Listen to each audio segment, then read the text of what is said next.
Pinoy! Oy, mga Pinoy, ako yung anak ni Will Classify sa YouTube. Meron akong advice sa inyo. Alam mo po sino si Manny Villar? Si Manny Villar ay isang presidential candidate ng Nationalista Party. Naging senador noong 2008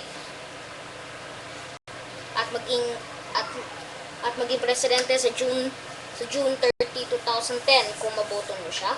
Sa May 10, yan mag-start yung 2010 halalan elections. Pero isang advice sa inyo, iboto mo dapat si Noynoy, pero si Villar hindi, kasi kurakot yan siya.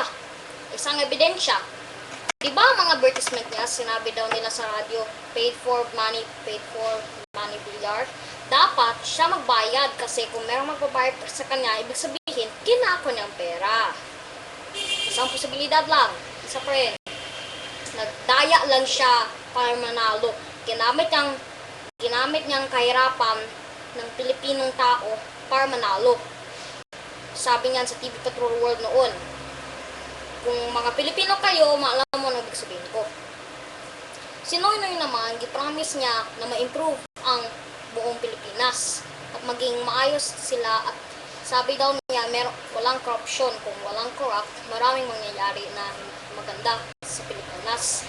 Sabi daw niya, number 1 sa corruption. Kailangan dapat siya iboto mo. Pero kung si Villar, maging corrupt man talaga ang Pilipinas. Alam mo ba? Si Villar ay isang kurakot na tao. Ginamit lang niya ang mga senador para manalo siya sa halalan. Hindi mo kurakot ang senador niya, pero siya ay ang kurakot. Advice lang to mga kapatid. Sikreto mo lang to. Okay? Sikreto lang.